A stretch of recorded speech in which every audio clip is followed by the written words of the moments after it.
하박국 3장 16절에서 19절까지 말씀 한 절씩 교도하시겠습니다. 내가 들었으므로 내 창자가 흔들렸고 그 목소리로 말미암아 내 입술이 떨렸도다. 무리가 우리를 치러 올라오는 환난 날을 내가 기다림으로 썩이는 것이 내 뼈에 들어왔으며 내 몸은 내 처소에서 떨리는도다. 비록 무화과 나무가 무성하지 못하며 포도나무에 열매가 없으며 감람나무에 소출이 없으며 밭에 먹을 것이 없으며 우리의 양이 없으며 외양간에 소가 없을지라도 나는 여호와로 말미암아 즐거워하며 나의 구원의 하나님으로 말미암아 기뻐하리로다. 주 여호와는 나의 힘이시라. 나의 발을 사슴과 같게 하사 나를 나의 높은 곳으로 다니게 하시리로다. 이 노래는 지휘하는 사람을 위하여 내 수금에 맞춘 것이니라. 아멘. 네, 오늘도 주님의 보좌 앞으로 나오신 성도님들에게 하나님의 은혜와 평강이 함께 하시기를 축원드립니다. 또 온라인으로 함께 참여하신 모든 성도님들 주님의 이름으로 축복합니다. 옆 사람에게 반갑게 인사하겠습니다. 하나님은 당신 편이십니다. 감사합니다. 오늘 하박국 말씀으로 함께 은혜를 나누도록 하겠습니다. 오늘은 성례 주일인데요. 세례 학습, 유아 세례 등을 하고 또 주님이 마지막 날까지 지키라 하신 성찬의 예식을 진행하도록 하겠습니다.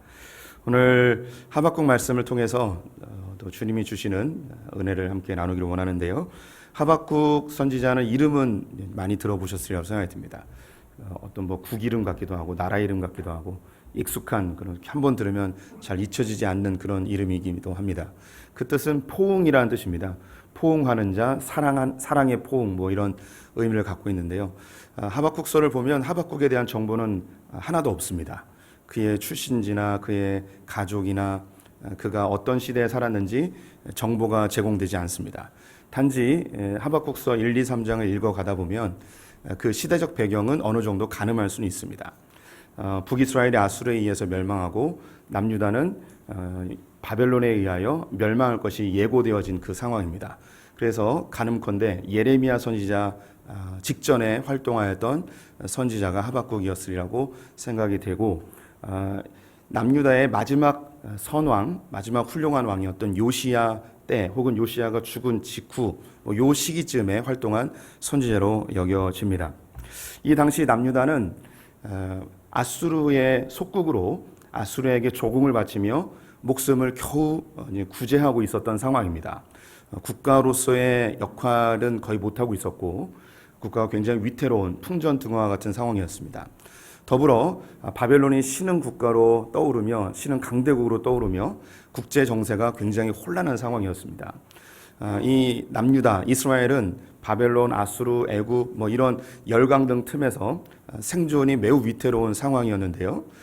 그런데 안타깝게도 이런 국가적인 위기의 상황 속에서 국가 지도자들이나 종교 지도자들이 좀 정신을 차리고 나라를 좀 잘 다스리고 하나님의 뜻대로 통치를 해야 하는데 이 지도자들이 오히려 더 불의와 또 악행을 저지르고 하나님의 뜻에서 멀어지고 나라를 살리고자 하는 그 마음은 있었지만 하나님의 방법이 아닌 외교적인 정치적인 방법으로 이 나라를 어떻게든 살려보려고 하였습니다. 주님께서 이런 위태로운 상황을 만들어갔던 이유는 하나님을 의지하고 하나님 뜻대로 나라를 다스리는 하나님의 법으로 다스려지기를 원하는 그 마음이었는데 국가 지도자들이 그 일을 하지 못하였습니다. 하나님의 뜻대로 다스려지지 않았을 때 나타나는 가장 특징적인 현상은 뭐냐면요. 빈익빈 부익부와 그리고 계층 간의 갈등이 심해진다는 것입니다. 그래서 고아와 과부와 가난한 자들은 더 고통스러워지고 힘 있는 권력과 부유한 자들은 더 부해지는 그런 상황이 계속 진행되고 있는 것이 남유다였습니다. 그래서 이 하박국 선지자는 하나님의 선지자로서 그 상황이 너무너무 안타까웠습니다. 너무 고통스럽고 막 분노가 치밀어 올랐습니다. 그래서 1장과 2장에 보면 하박국이 하나님에게 분노에 찬 질문을 하는 장면들이 나와요. 두 가지의 질문이 나오는데요. 첫 번째 질문을 함께 보면 1장 2절에 있습니다. 제가 읽어보겠습니다. 여호와여, 내가 부르짖어도 주께서 듣지 아니하시니 어느 때까지리이까? 내가 강포로 말미암아 외쳐도 주께서 구원하지 아니하시니이다. 하박국 선지자가 하나님 앞에 계속 기도하고 있는 거예요. 나라가 이 꼴이 뭡니까? 뒤에 좀 더 가게 되면 국가의 지도자들이, 종교 지도자들이 불의와 불의를 행하고 가난한 자와 고아와 과부를 압제하는 이런 강포한 세상을 만드니 어떻게 합니까? 하나님, 이놈들 좀 심판하셔야 되는 거 아닙니까? 이놈들 다 쓸어버려야 되는 거 아닙니까? 이 나라를 살리려면 이놈들 없어져야 되는 거 아닙니까? 하는 그런 한탄 섞인 기도를 계속했는데 하나님께서 응답하지 않으셨다는 거예요. 그런데 어느 날 하나님께서 이 하박국 선지자에게 응답을 하십니다. 그 응답의 내용이 뭐였냐면 갈대아 사람들을 불러서 이 약한 자들을 다 쓸어버리겠다는 거예요. 이 갈대아 사람들이라 하면 바벨론입니다. 바벨론을 들어서 이 남유다에 있는 그 악행을 행하는 자들, 하나님 뜻대로 행하지 않는 자들을 다 심판하여 쓸어버리겠다는 거죠. 근데 이때 또 하박국이 화가 납니다. 아니, 이게 말이 됩니까? 그래도 우리 백성들 나쁜 놈이긴 맞지만, 불의를 행하는 거 맞지만 그래도 하나님의 백성 아닙니까? 그런데 저 바벨론 사람들은 하나님 믿지도 않고 하나님 앞에 더 악한 자들인데, 더 악한 자들을 통해서 우리 그래도 좀 그 선한 우리들을 그렇게 심판하는 게 맞습니까? 이건 부당합니다. 어떻게 악한 자를 통하여 선한 자가 심판받습니까? 그럴 수 없습니다. 또 이렇게 소리를 치면서 하나님께 두 번째 질문을 하게 되죠. 그러자 하나님께서 이 두 번째 질문에도 대답을 하십니다. 이 두 번째 질문의 대답은 함께 읽어보았으면 좋겠습니다. 2장 12절에서 14절 말씀 같이 읽어보겠습니다.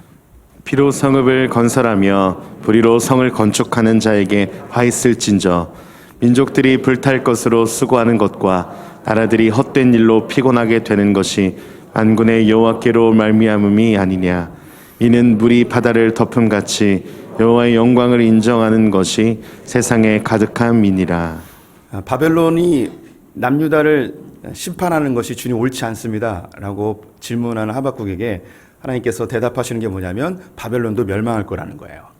거기에 바벨론이라는 이름이 들어가 있지 않고 바벨론을 묘사하는 몇 가지의 단어가 있습니다. 피로 성읍을 건설하는 자들, 또 불의로 성을 건축하는 자들, 그리고 불탈 것을 수고하여 간직하려 하는 자들, 엄청 피곤하면서 헛된 일로 피곤해 있는 자들, 이런 자들을 하나님께서 다 멸망시킨다고 이야기합니다. 이들은 이제 바벨론입니다. 근데 이 바벨론을 포함한 이 세상에 있는 모든 제국들이, 그리고 모든 사람들이 여기에 해당될 수 있습니다. 다른 사람을 죽이면서 자기의 부를 축적하는 자들, 그리고 불의함으로 올바르지 않은 방법으로 자기의 성을 견고히 세우는 자들, 이 세상에 다 불타 없어질 것을 집착하며 거기에 수고하는 자들, 그리고 헛된 것으로 인하여서 피곤하여 정말 다 사라져버릴, 물거품처럼 사라져버릴 것으로 인하여 늘 피곤해 있는 자들에 대해서 하나님께서 심판하시겠다라고 이야기하고 있습니다. 이것을 하는 궁극적 이유는 무엇인가? 물이 바다를 덮음같이 여호와의 영광을 인정하는 것이 세상에 가득할 것이다 라고 선언하십니다. 이 이야기를 듣고서 하박국이 깨닫습니다. 주님은 다 계획이 있으시구나. 물이 바다를 덮음같이 여호와를 인정하는 것이 온 세상에 가득할 것이다. 이 세상을 하나님이 통치하시는구나. 하나님의 법으로 다스려지는구나. 내가 지금 눈으로 볼 때는 불의한 것 같고, 악인에 의해서 선한 자들이 공격당하고 고통당하는 것 같고, 세상이 부조리하면서 내가 도저히 이런 곳에 살 수 없을 것 같은 그런 고통 중에 있지만 실제적으로는 하나님께서 통치하고 있구나. 우주의 창조자이신 하나님께서 이 세상을 다스리고 있구나. 결국 시간이 지나면 우리의 힘으로 할 수 있는 게 아무것도 없구나. 우리의 선함이나 우리의 노력이나 우리의 열심이나 우리의 최선으로 내가 손으로 잡을 수 있는 것이 아무것도 없구나 라는 것을 하박국이 깨닫게 됩니다. 사실 하나님 앞에서 선하다고 이야기할 수 있는 사람이 누가 있겠습니까? 저울에 달아봤자 누가 조금 덜 착하고 누가 조금 더 악하고 이게 무슨 의미가 있겠습니까? 사실 이 세상에 있는 모든 사람들은 남의 것을 빼앗아 자기의 배를 채우고 불의를 행함으로 자기의 성을 건축하고 다 물거품처럼 사라질, 이 땅에 흔적 없이 사라질 것을 손으로 움켜잡으려고 애를 쓰고 있고 다 없어질 것을 위하여 늘 수고하고 있는 것이 우리의 모습이 아닐까 싶습니다. 그래서 시간이 다 지난 이후에, 예수를 안 믿는 사람일지라도 생을 마감할 즈음에는 내가 인생 헛살았다라고 고백하는 사람들도 있고, 내가 지금까지 뭘 위해서 살았는가라고 고백하는 사람들도 있습니다. 어떤 분들은 평생 돈을 모으기 위해서 힘쓰고 애쓰고 노력하는 분들도 있습니다. 돈만 있으면 행복해질 거라고 생각하는 사람들이 있죠. 그래서 실제로 돈을 모은 사람들이 있습니다. 근데 그 돈을 모았을 때 그 마음속에 기쁨과 즐거움이 있는가? 그것은 또 다른 문제로 나타납니다. 오히려 그 돈으로 인해서 많은 관계들이 깨어지고 돈으로 인하여 자기의 영혼이 메말라가는 것을 보게 됩니다. 열심히 쌓아놨던 그 돈이 언제 사라질지 모르는 두려움 속에 인생을 전전긍긍하며 살아가는 사람들도 꽤 많이 있습니다. 어떤 분들은 자녀가 자기의 삶의 가장 중요한 의미이고 목적인 분들도 있습니다. 자녀 하나 잘 키워서 성공시키는 것이 삶의 유일한 방향성인 분들도 있죠. 근데 참 놀랍게도 시간이 지나면서 그렇게 애지중지 키웠던 그 자녀가 오히려 부모를 배신하는 경우가 있습니다. 부모에게 오히려 비수를 들이대는 경우들도 있죠. 그때 사람들이 공통적으로 고백하는 게 있습니다. 내가 헛살았다. 내가 뭘 위해 살았나? 내가 뭘 위해 이렇게 아둥바둥하며 살았나? 큰 질병에 걸리거나 모든 관계가 깨어지거나 때론 내가 열심히 쌓아놨던 그 성이 다 무너져 내렸을 때 내가 지금까지 헛살았구나. 자기가 뭐든지 다 할 수 있을 것처럼 자기가 계획한 대로 모든 것이 다 이루어지는 것처럼 생각했는데 내가 계획했던 내가 수고했던 모든 것이 다 물고옵션을 사라질 때 내가 헛살았구나 라는 생각을 하게 됩니다. 이게 우리가 살아가는 이 인생의 마지막 모습일 것입니다. 이 모습에는 그 누구도 예외가 없습니다. 그때서야 비로소 예수를 믿는 사람이든 믿지 않는 사람이든 어떤 절대적 존재, 이 세상의 주관자, 창조주에 대한 그런 개념들이 마음속에 훅 들어오며 내 힘으로 할 수 있는 게 아무것도 없구나 라는 걸 고백하게 되는 것이 우리 인생입니다. 이것을 하박국이 알게 됐어요. 하나님이 이 세상의 통치자이십니다. 하나님의 뜻대로 이 세상은 역사가 이루어져 갑니다. 하나님이 안 계시는 것 같지만 하나님 역사의 이면 속에 운행하고 있었군요. 결국 물이 바다를 덮음같이 모든 세상의 모든 민족이 모든 방언이 하나님의 존재를 인정할 수밖에 없겠군요. 이것을 하박국이 인정하면서 마지막으로 이런 고백을 합니다. 2장 20절 말씀 같이 읽어보겠습니다. 오직 여호와는 그 성전에 계시니 온 땅은 그 앞에서 잠잠할지니라 하시니라. 성전에 계신 여호와. 이 성전은 예루살렘 성전 개념을 뛰어넘습니다. 하나님 앞에 모든 사람들이, 모든 민족이, 온 땅이 무릎을 꿇고 잠잠하겠군요. 저도 잠잠하겠습니다. 불의를 행하는 자들을 왜 심판하지 않느냐고 하나님께 원망하지 않겠습니다. 왜 바벨론이 더 악한 자들이 남유다의 선한 자들을 공격하는 것을 왜 방관하시는지 더 이상 주님께 묻지 않겠습니다. 하나님 역사의 주관자이십니다. 결국 하나님의 그 놀라운 역사 속에 모든 온 땅이, 모든 민족이, 모든 방언이 무릎을 꿇고 입을 닫고 잠잠할 수밖에 없는 상황이 올 것을 저는 확신합니다. 하며 하나님 앞에 더 이상 불평하지 않겠다고 선언합니다. 그리고 나서 3장에서 기도를 하는데 이 기도는 찬양의 기도입니다. 여기에 곡조는 남아있지 않고 그 가사만 남아있는데요. 그 가사의 마지막 구절이 우리가 잘 알고 있는 그 부분입니다. 17절과 18절 말씀을 다시 한번 읽어보겠습니다. 비록 무화과 나무가 무성하지 못하며 포도나무에 열매가 없으며 감람나무에 소출이 없으며 밭에 먹을 것이 없으며 우리의 양이 없으며 외양간에 소가 없을지라도 나는 여호와로 말미암아 즐거워하며 나의 구원의 하나님으로 말미암아 기뻐하리로다. 아멘. 전쟁이 일어나게 되면 지금도 마찬가지지만 예전에는 성읍을 다 불태워버렸습니다. 그리고 재생하지 못하도록 성읍 주변에 있는 모든 농토를 다 불태워버렸습니다. 이것은 우리 성도님들이 더 자세히 설명하지 않더라도 다 아실 만한 내용이죠. 농가 밭을 다 불태우는 것이 전쟁에서 당연한 일이었습니다. 그래서 무화과 나무가 무성하지 못하고 포도나무에 열매가 없고 또 감람나무에 소출이 없고 외양간에 소와 양이 하나도 없는 상태. 이것은 기근이나 혹은 질병에 의해 나타난 일이 아니고 곧 바벨론에 의하여서 멸망당할 자신의 국가를 하나님의 관점으로 바라보는 거예요. 다 없어질 게 뻔히 보이는 겁니다. 바벨론이 쳐들어오면 농가밭에 있는 모든 곡식들이 다 없어질 것이고 소와 양떼가 다 빼앗겨 버릴 것이고 성읍은 다 불타버리고 사람들은 처참하게 죽어나갈 것이고 포로를 끌려가는 존재들도 있을 것이 눈에 선하게 보이는 상황입니다.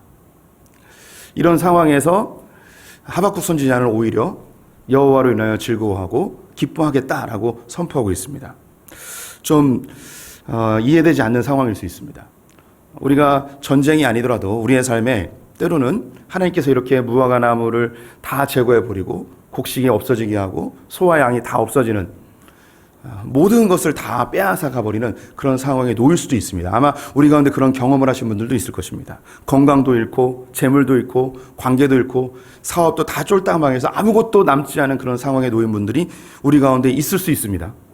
이때 우리 성도님들은 어떻게 반응하실까요? 저도 목회를 하다 보면 그런 유사한 상황에 놓인 분들을 종종 보게 됩니다. 지금도 그런 어려운 터널을 겪고 있는 분들도 계시죠. 이때 믿은 자들에게 두 가지 반응이 나타납니다. 하나는 하나님 어떻게 이럴 수 있습니까? 내가 주님께 얼마나 열심히 했는데 왜 이러십니까? 하나님을 원망하고 하나님께 분노를 표출하며 하나님을 떠나버리는 그런 분들도 있습니다.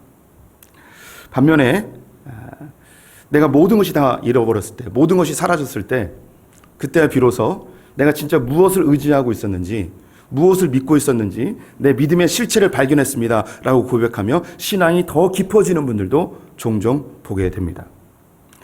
저는 이 일부 예배에 오신 분들이 모든 것을 잃어버려도 내가 정말 무엇으로 기뻐하고 무엇으로 즐거워하며 무엇을 의지하고 살았는지 그 나의 실체, 나의 다 발가벗겨진 그 나의 그 진짜 모습을 발견하여 하나님 앞에 정직하게 나가는 우리 성도님들 되시기를 축원드립니다. 복음이라는 것은 무엇이냐? 내가 손에 잡고 있는 것, 내 환경과 내 상황으로 인하여 기뻐하는 것이 아니고 이 모든 것들이 다 사라질지라도 주님이 나에게 주신 그 구원 하나로 말미암아 기뻐할 수 있는 것, 내가 정말 주님 때문에 기뻐하는가, 이것을 점검하는 것이 바로 복음입니다. 만약 우리 성도님들이 내 주변의 환경에 의해서 내 삶의 의미가 사라지고 혹은 내 기쁨이 사라진다면 내가 진짜 의지하는 것이 하나님이 아니고 내 주변의 환경일 수 있습니다. 이스라엘 백성들이 회복하기 위해서 하나님께 돌아가야 됩니다. 하나님께 돌아갈 때 예물을 드려야 됩니다. 그들이 죄를 졌다면 속죄제를 드려야 되고 그들이 절기를 지키기 위해서는 곡식을 가져와야 되고 과일을 가져와야 됩니다. 유월절을 지키기 위해서는 양을 가져와야 됩니다. 지금 여기에 나와 있는 상황을 보게 되면 모든 소출이 다 끊쳐버렸습니다. 양도 없습니다. 소도 없습니다. 그러면 이 사람들은 이 나라를 회복하기 위해서 성전으로 나가야 되는데 그 성전 앞에 잠잠히 하나님 앞에 무릎을 꿇고 하나님 우리를 용서해 주십시오, 회복해 주십시오 라고 하기 위해서 가지고 나가야 되는 게 있는데 곡식을 가지고 나가야 되고 소출을 가지고 나가야 되고 소와 양을 가지고 나가야 되는데 아무것도 없는 상황이 되는 거예요. 그러면 유대 종교 지도자들은 어떤 생각을 하게 되냐면 이제 우리는 회개할 수 없구나. 우리 하나님께 예배를 드릴 수 없구나. 재물이 없으니까요. 양과 소가 없으니까요. 하박국도 선지자로서 하나님 앞에 예배를 즐겨하는 자였겠죠. 온 국토에 곡식이 다 사라지고 온 국토에 과실이 없어지고 소와 양이 없을 때 하나님께 가지고 나갈 수 있는 게 아무것도 없는 거예요. 아무것도 없는 상황. 목회를 하다 보면 아무것도 없어지는 그런 상황에 놓인 분들이 계십니다. 그때 나오는 반응이 뭐냐면 부끄러워서 못 가겠다는 거예요. 이전에는 이만큼의 헌금을 드리고 이만큼의 11조를 냈는데 모든 것이 다 사라져버리니까 11조도 못 내고 헌금도 못 내고 마땅히 할 도리를 못한다는 그 부담감에 하나님을 믿고 예배는 드리고 싶은데 못 나오는 분들이 계세요. 부끄럽다는 거예요. 지금 이스라엘이 그 상황이 됐습니다. 이 전까지 그들은 과실을 가지고 나왔고 밭에 소출을 가지고 나왔습니다. 아주 잘 다듬어진 아주 이쁜 먹음직스러운 과실들을 가지고 나왔습니다. 흠없고 순전한 양떼를 가지고 나왔습니다. 살이 잘 붙은 소를 가지고 나왔습니다. 하지만 그들이 예배하고 제물을 드리는 것에 대해서 주님은 다른 성경 구절을 통하여 뭐라 이야기했는가? 난 너희들의 예배를 더 이상 받고 싶지 않다. 난 너희들의 그 기름진 소가 나는 더 이상 먹고 싶지 않다. 비린내 난다. 지긋지긋하다. 나는 너희들이 찬양할 때 귀를 막아버릴 것이고 예배할 때 눈을 감아버릴 것이다.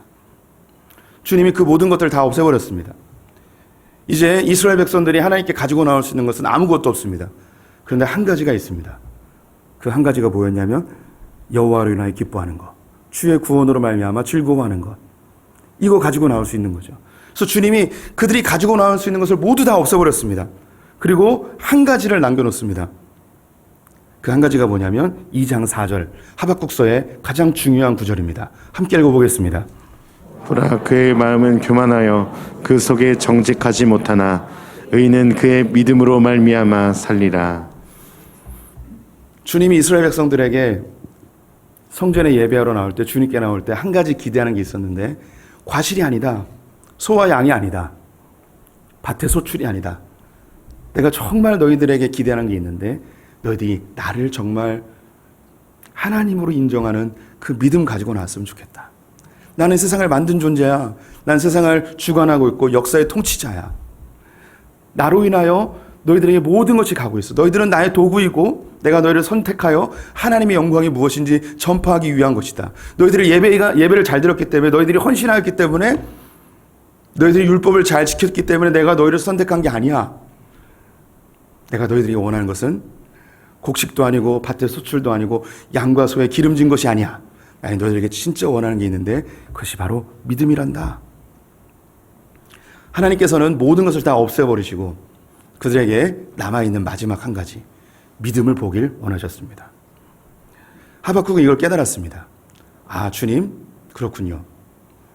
우리가 주님께 나아갈 때 밭의 소출이나 양과 소로 나가는 것이 아니고 세상의 통치자, 역사의 주관자, 우리의 공급자 대신 그 주님을 신뢰하는 마음, 그 믿음으로 나아가는 것임을 깨달았습니다. 그래서 저는 여호와를 인하여 즐거워하고 주의 구원으로 말미암아 기뻐하기로 결심합니다.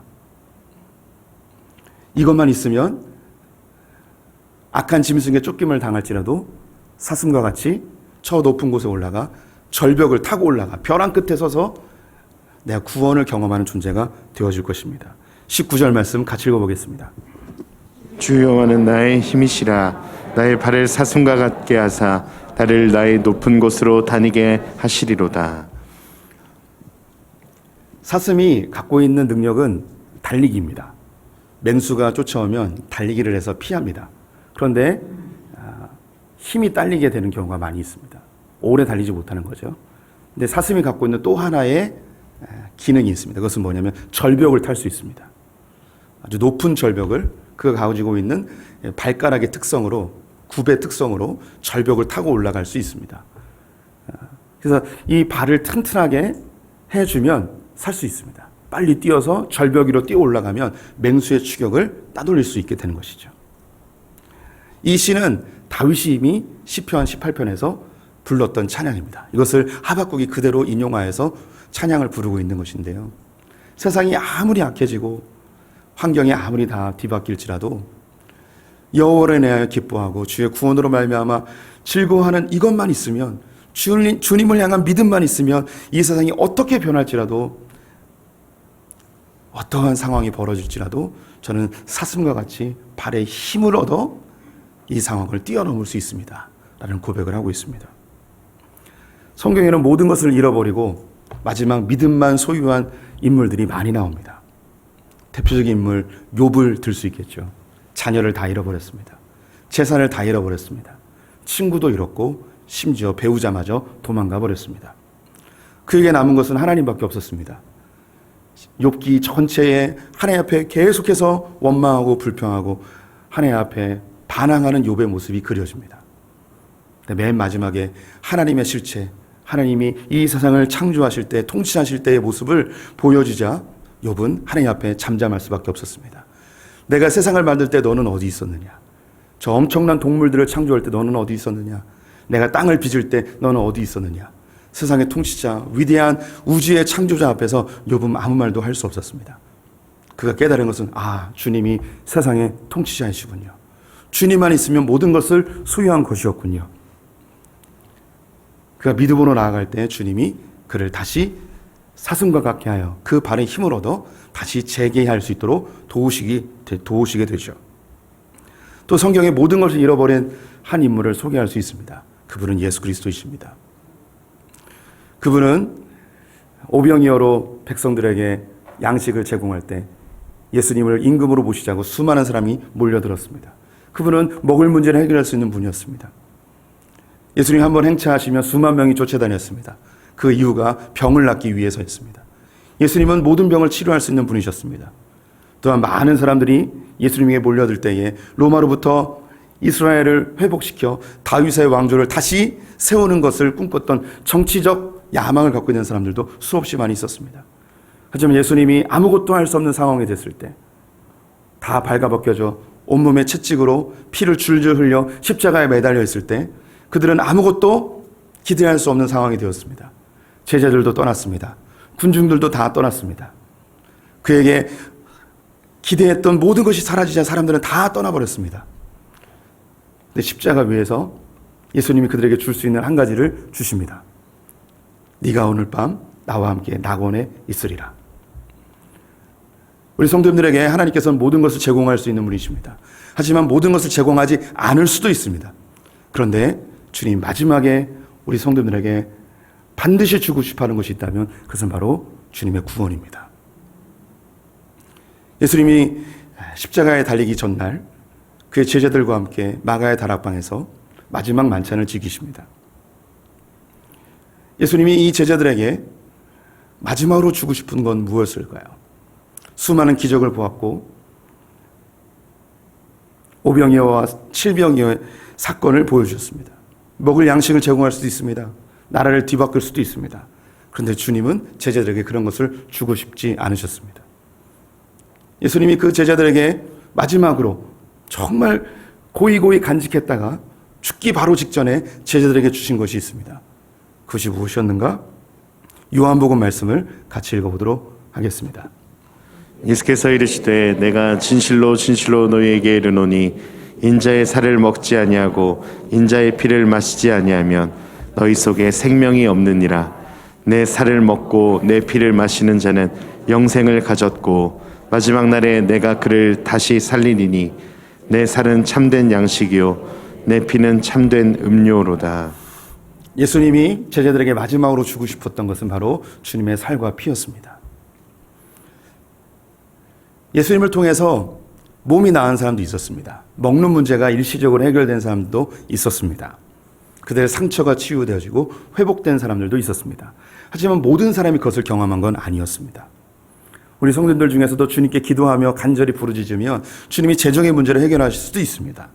질병의 문제를 해결할 수도 있고 관계를 회복해 줄 수도 있습니다.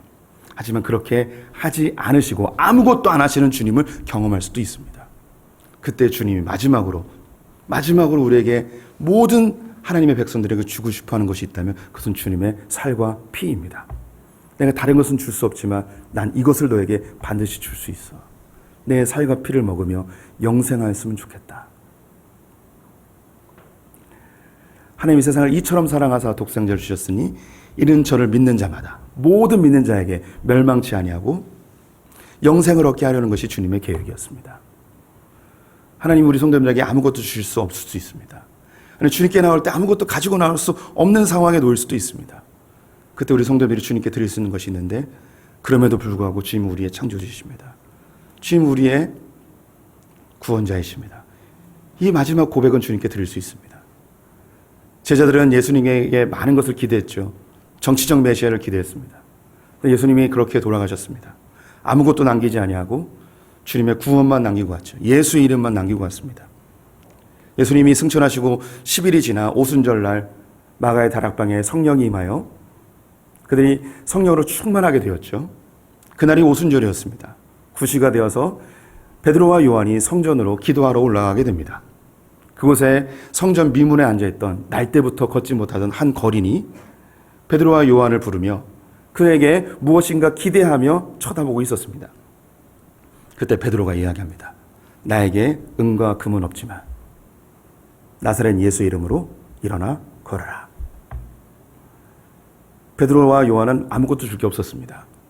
돈도 없었고 가진 것도 없었습니다. 그런데 줄 수 있는 게 있었습니다. 그게 예수의 이름이었습니다. 이거면 충분하다는 거예요.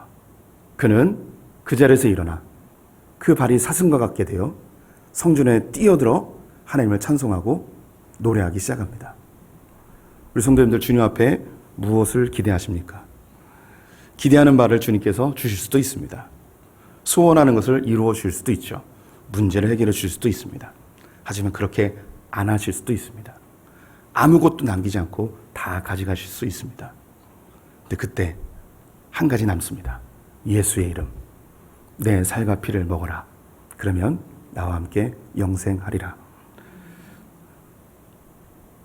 우리 성도들이 다 부유하고 평안하게 사는 것이 담임 목사의 소망입니다. 문제없이 사는 것 저도 원합니다. 하지만 주님은 우리를 그렇게 다루지 않습니다. 내 안에 진짜 믿음이 있는지, 주님의 살과 피에 동참하며 내가 영생의 삶을 사는지 주님 그걸 보고 싶어 하시죠. 우리 예수 그 이름으로 인하여 기뻐하고 즐거워하는 우리 성도들 되시기를 축원드립니다. 하나님, 우리가 물겁처럼 사라질 것을 위하여 수고하는 자들 되지 않게 하시고 불의와 피를 흘리며 나의 것을 얻어내는 자들 되지 않길 간절히 소망합니다. 세상의 통치자, 우주의 주관자 주님께서 주의 질서대로 이 세상을 결국은 심판하실 것을 우리가 믿음으로 바라봅니다. 마지막까지 주님 붙드는 자들 되게 하시고 믿음으로 사는 자들 되게 하여 주시옵소서. 주님이 우리를 도구 삼으셔서 주의 영광의 나라를 만들어 가심을 신뢰합니다. 하나님, 이 땅에 속한 자들이 아니라 천국 바라보는 자들 되게 하여 주시옵소서. 이제는 우리 주 예수 그리스도의 은혜와 하나님 아버지의 무한하신 사랑과 성령의 교통하심이 이 거룩한 성찬에 참여한 모든 성도들 머리머리 위에와 주님 한 분만으로 만족하며 살기로 결정한 소풍의 모든 성도들, 우리 자녀들, 저 북에 있는 형제 자매들, 열방의 선교사님들 위해 지금부터 영원토록 함께 계실지어다. 아멘.